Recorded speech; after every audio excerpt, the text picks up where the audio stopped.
Silakan.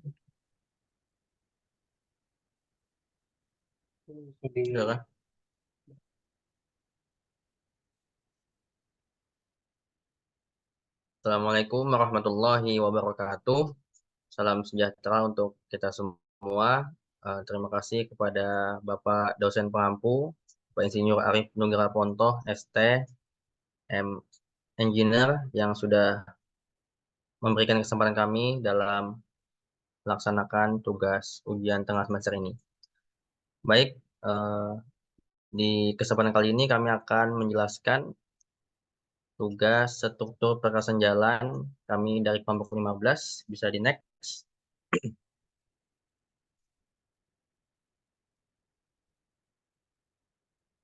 Ya, kami beranggotakan 5 orang. Yang pertama, Dinda Siti Nur Azizah, kemudian Muhammad As'ad, kemudian Emil dan Restu Aji, kemudian saya sendiri, Muhammad Aqil Mufaddal, dan Muhammad Faisal Maulana.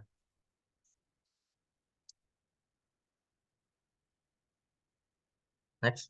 Berikut daftar isi atau outline yang akan kami presentasikan pada kesempatan kali ini. Yang pertama adalah latar belakang, kemudian kedua tujuan, ketiga tinjauan pustaka, keempat metode penelitian, kelima hasil dan pembahasan, dan terakhir ada daftar pustaka.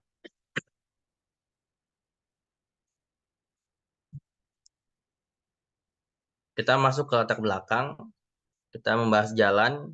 Jalan ini adalah prasarana transportasi yang memiliki peranan sebagai melayani pergerakan manusia dari suatu wilayah ke wilayah lain secara aman, nyaman, juga dengan memperhatikan ekonomis yang ditujukan untuk menghubungkan dan mengikat seluruh wilayah. Jadi dalam konstruksi jalan ini terdapat dua jenis, yaitu perkerasan kaku atau rigid pavement, serta perkerasan lentur atau flexible pavement. Next. Baik, tujuan presentasi kami kali ini yaitu untuk dapat menghitung tebal kekerasan lentur menggunakan AAS THO 93 dan Bina Marga.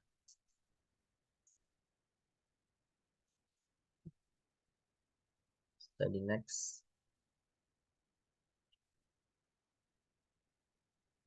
Ya, jalan dan perkerasan jalan. Tadi kita sudah menjelaskan tentang jalan itu apa. Kemudian sekarang perkerasan jalan. Ini adalah lapisan agregat dipadatkan, baik menggunakan pengikat ataupun tidak menggunakan pengikat di atas lapisan tanah di suatu jalur jalan. Nah, hal-hal yang perlu diketahui dalam merencanakan perkerasan lentur, yaitu mulai dari analisa campuran bahan, perencanaan tebal tiap lapis perkerasan, serta juga pengawasan pelaksanaan pekerjaan konstruksi. Next. Kita masuk ke bagian perkerasan lentur.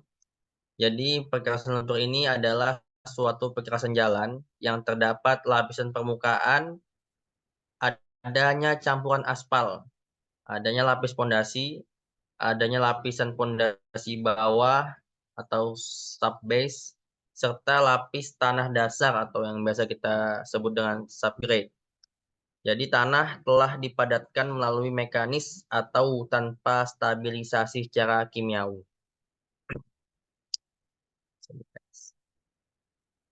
Ya, kita masuk ke metode AAS HTAO tahun 1993. Jadi ini adalah metode perencanaan yang digunakan perkerasan jalan yang sering digunakan.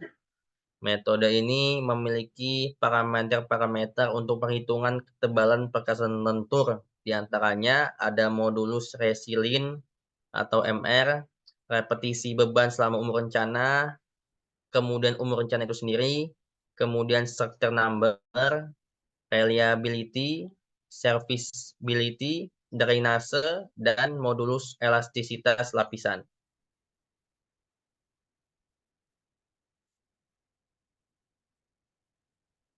Selanjutnya mungkin ada metode manual perkerasan jalan 2017, di mana Dirjen Bina Marga telah mengeluarkan manual perkerasan jalan 2017. Kini ditetapkan sebagai patokan perencanaan atau rehabilitas pekerjaan jalan. Berikut merupakan parameter metode manual perkerasan jalan 2017. Yang pertama ada umur rencana, yang kedua ada faktor pertumbuhan lalu lintas, yang ketiga ada lalu lintas jalur rencana, yang keempat ada beban sumbu standar kumulatif, dan yang kelima ada struktur perkerasan. Next.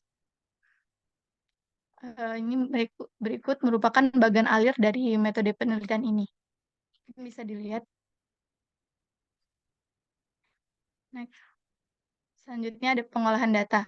Yang pertama, menganalisis data sesuai pengerjaan tahapan-tahapan yang dilakukan pada metode AAS HTO 1993. Yang kedua, ada menganalisis data sesuai pengerjaan tahapan-tahapan yang dilakukan pada metode manual perkerasan jalan 2017. Yang ketiga, membandingkan hasil akhir dengan kedua metode. Dan yang keempat, menentukan metode mana yang paling sederhana perhitungannya dan efisien jika digunakan. Berikut merupakan data perencanaan studi kasus data lalu lintasnya. Berikut ada di gambar dan ada 9 prosedur desain. Yang pertama ditentukan umur rencana, yang kedua tentukan nilai ESA 4 dan ESA 5, yang ketiga tentukan tipe perkerasan jalan, yang keempat tentukan segmen tanah dasar, yang kelima tentukan struktur fondasi perkerasan, yang keenam tentukan struktur perkerasan, yang ketujuh tentukan standar drainase bawah permukaan, yang kedelapan tetapkan kebutuhan daya dukung tepi perkerasan, dan yang kesembilan tentukan kebutuhan pelapisan bahu jalan. Ini merupakan analisis metode ASTHO 1993. Dari tabel di atas merupakan data-data yang didapatkan dari studi peraturan ASTO 1993 dan Austrot yang berisi konfigurasi beban gandar dan data berat sumbu. Next.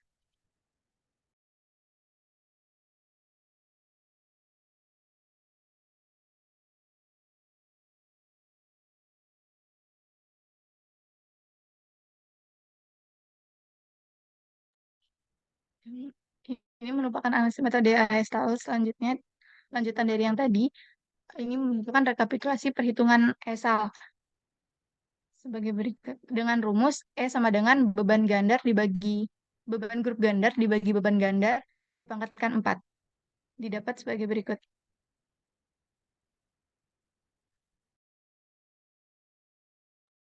Oke, selanjutnya saya Emil Swaji. Di sini setelah dilakukan penghitungan ESAL, selanjutnya itu kita menghitung nilai faktor pertumbuhan dengan rumus R sama dengan 1 ditambah I pangkat N kurang 1 dibagi I, di mana I sendiri itu sudah didapatkan dari data perencanaan dengan hasilnya 40,995. Lalu yang ketiga itu kita menentukan faktor distribusi lalu lintas atau DD, yang dimana dikali faktor dan juga faktor DL atau distribusi jalur. Di mana di ketentuan soal itu didapatkan 4 per 2 UD atau 4 lajur 2 jalur undivided, di mana didapatkan nilai DD 0,5 dan nilai DL 0,8. Lalu selanjutnya yang keempat itu menghitung ESAL W18, di mana dengan rumus itu ESAL 0 dikali 365 dikali R dikali DD dikali DL, di mana W18 didapatkan 75464758941,884. Lalu selanjutnya kita menentukan koefisien drainase. Koefisien drainase ini sudah didapatkan berdasarkan soal di mana M itu sama dengan koefisien drainasenya sama dengan 1.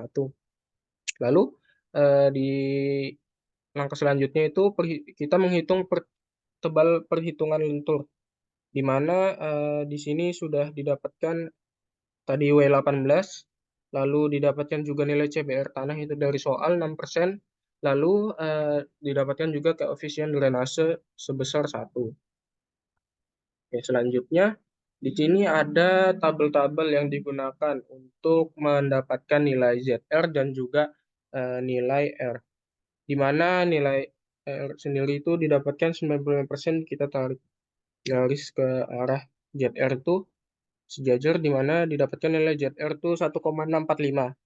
Lalu di sebelahnya itu juga didapatkan nilai S0, di mana di sini kita menghitung perkerasan lentur. Jadi kita menggunakan 0,45. Lalu selanjutnya eh, di sini di langkah nomor penyelesaian dari nomor 6, pertama kita itu menentukan parameter perencanaan, di mana PT terdapat PT, terdapat juga P0, lalu terdapat juga PSI. PSI sendiri itu di mana P0 dikurang PT, sehingga didapatkan nilainya 2,2. Lalu R sendiri itu didapatkan berdasarkan tabel yang sudah dijelaskan sebelumnya. ZR juga didapatkan dari tabel sebelumnya. Lalu SD didapatkan dari gambar yang sebelumnya, yaitu 0,45.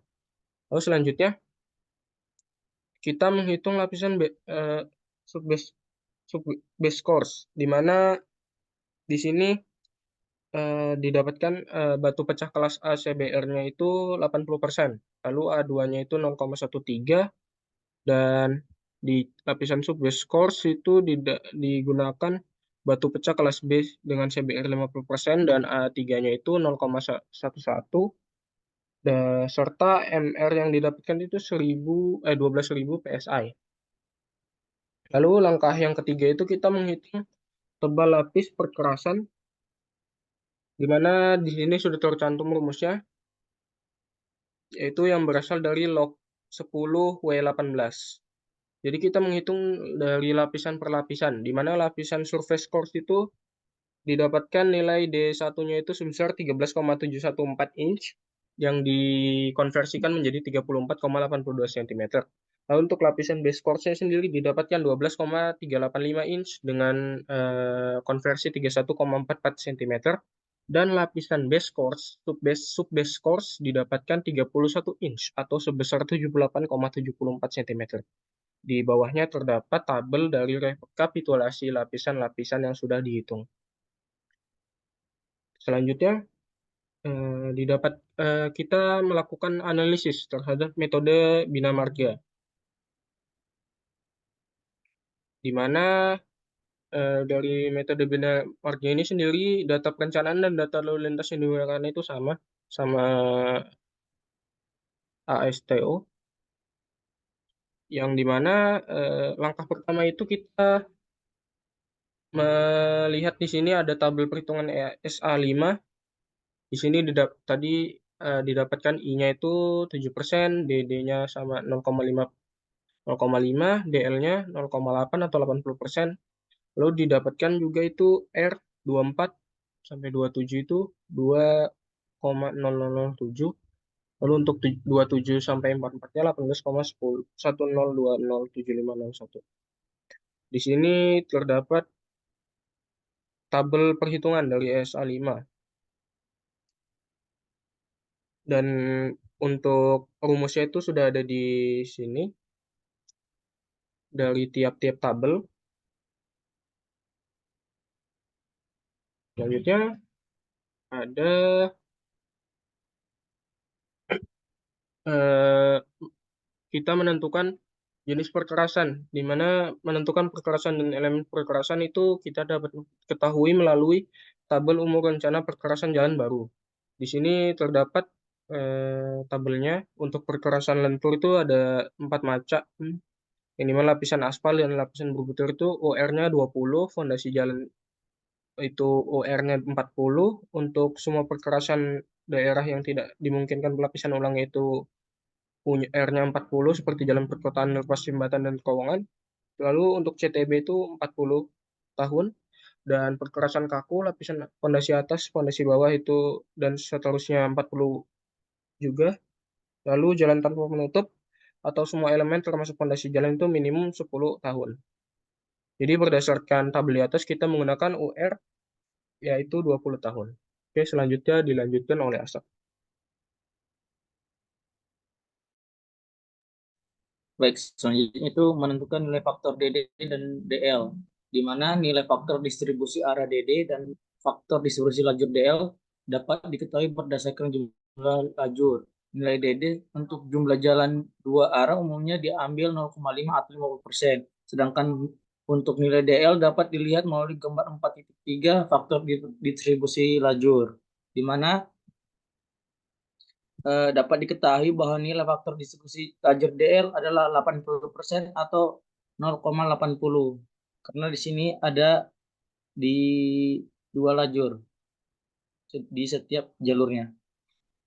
Nah, selanjutnya itu menentukan faktor penggali pertumbuhan lalu lintas kumulatif, di mana untuk pencarian itu R sama dengan 1 ditambah 0,01 dikali I dikali UR dibagi 0,1, di mana I untuk umur rencana tahun 2027. Maka didapatkan hasil sebesar 2,007 seperti tabel yang dijelaskan oleh William tadi. Kemudian ada umur rencana tahun 2027 hingga 2024, di mana R-nya itu didapatkan sekitar 18,10. Next. Nah, selanjutnya itu menentukan nilai LHR 2024 dan 2027, di mana dapat dilihat pada layar kali ini menggunakan persamaan sebagai berikut, itu LHR 2024 sama dengan LHR dalam kurung 1 ditambah I dipangkatkan 3, atau LHR 2027 sama dengan LHR dalam kurung 1 ditambah I dipangkatkan 5. Untuk perhitungan LHR 2027 didapatkan nilai itu 701. Next.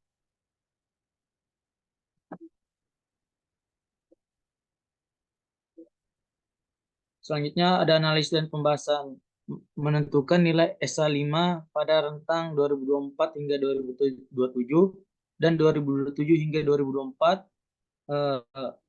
Berikut nilai kumulatif lintasan sumbu standar ekuivalen dapat dianalisis menggunakan rumus berikut, yaitu SA sama dengan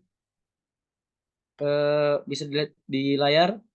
Kemudian itu ada tabel. Tabel ini untuk menentukan atau melihat nilai-nilai VDA masing-masing kendaraan. Kebetulan kita berada di Kalimantan Timur, di Kalimantan, maka kita itu menggunakan nilai yang ada di Kalimantan. Next. Kemudian itu menentukan, setelah itu yang mana didapatkan hasil rekapitulasi nilai SA5 pada rentang tahun 2024 hingga 2007 dan 2007 hingga 2044,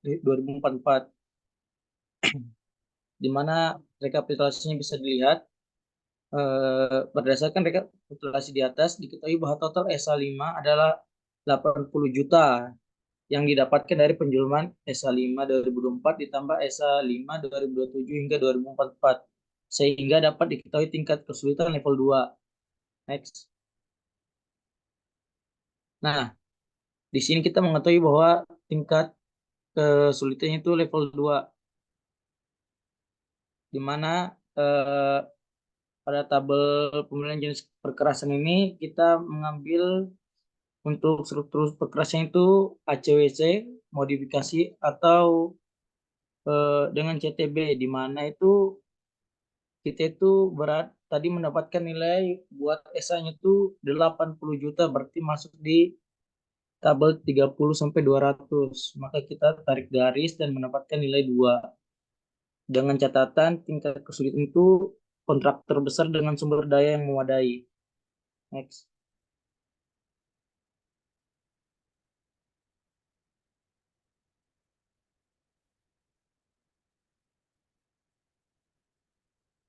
Nah, selanjutnya menentukan struktur fondasi, di mana kita itu mendapatkan nilai CBR dari soal itu sebesar 6%, maka di sini dijelaskan itu kita tidak diperlukan perbaikan pada beban lalu lintas pada lajur rencana dengan umur rencana 40 tahun. Next.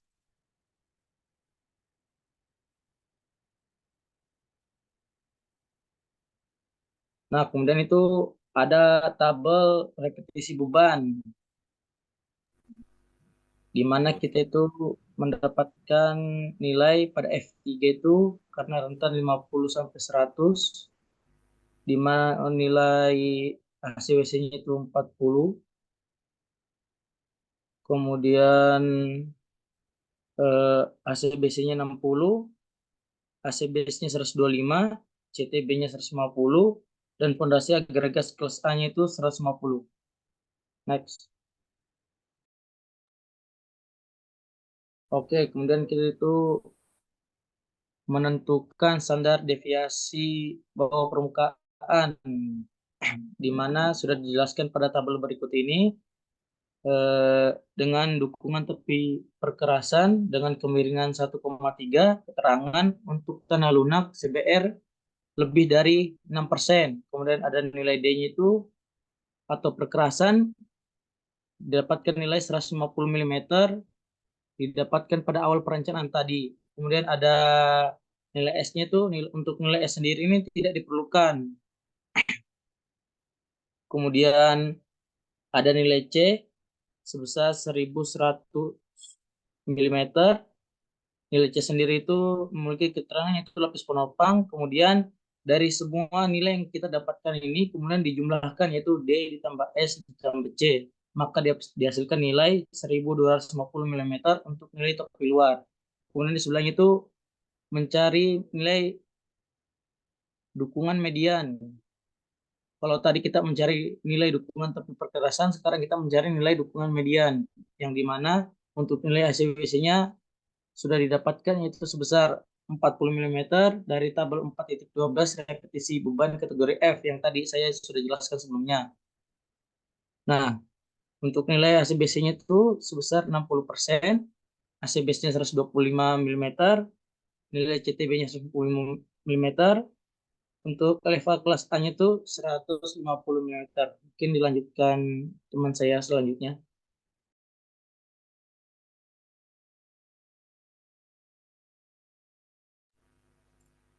Oke, selanjutnya itu saya akan menjelaskan tinggi minimum tanah dasar di atas permukaan air tanah dan muka air banjir. Berdasarkan gambar 4.8 di atas diketahui bahwa tinggi tanah di atas dasar muka air didapatkan yaitu 1.200 mm dengan tinggi dasar tanah di atas muka air banjir didapatkan 500 mm dengan ketentuan kelas jalan raya. Tebal desain lapis pondasi agregat bisa didapatkan dengan rumus tebal berdasarkan perhitungan atau bagan desain dibagi M yang dimana asumsinya adalah 1. Lapis fondasinya didapatkan nilai 150 mm.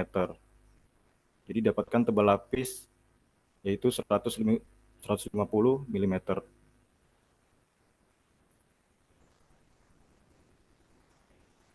Oke, selanjutnya itu menentukan kebutuhan pelapisan bahu jalan. Berdasarkan CBR dan beban gandar struktur perkurasan lajur utama di atas didapatkan 1100 mm lapis penopang, maka didapatkan tebal lapisan sebagai berikut. Yang pertama, rencana bahu jalan berdasarkan tabel 4.13 untuk beban 80.792.854,4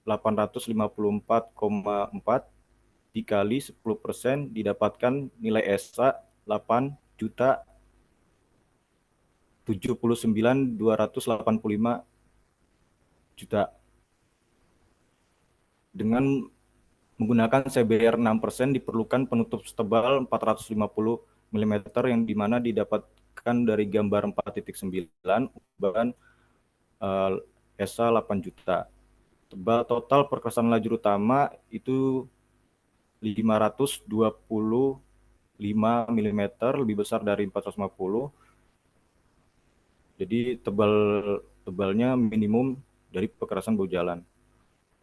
Nah, ini adalah tebal lapisan perkerasan jalan alternatif pertama yang dimana lapisan perkerasan bahu jalannya LFA kelas S didapatkan 120 mm.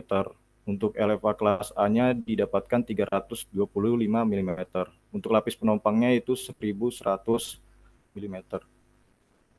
Untuk perkerasan lajur utamanya Lapisan ACWC-nya didapatkan tebal 40 mm, untuk ACBC-nya 60 mm, untuk ACBC-nya AC base-nya didapat 125 mm, untuk CTB-nya 150. LFA kelas A-nya didapat 150, lapis penumpangnya 1100. Untuk tebal lapisan perkerasan jalan alternatif 2-nya, perkerasan bahu jalan lapisan kelas S didapatkan 120 mm, untuk LFA kelas A-nya didapatkan 170, lapis penumpang 1250. Untuk perkerasan lajur utama, ACWC-nya didapatkan 40 mm, ACBC-nya 60 mm, AC base-nya didapatkan 125 meter, CTB-nya didapatkan 150, LFA kelas A-nya didapatkan 150 mm, lapis penumpangnya 1100. Jadi didapatkan kesimpulan berdasarkan tebal perkerasan lentur jalan raya yang diperoleh dari metode Bina Marga dan metode Bina Marga tahun 2017, perbandingan antara kedua nilainya sehingga dapat dipilih metode Bina Marga tahun 2017 sebagai metode yang lebih efisien dalam menentukan tebal lapisan perkerasan lentur.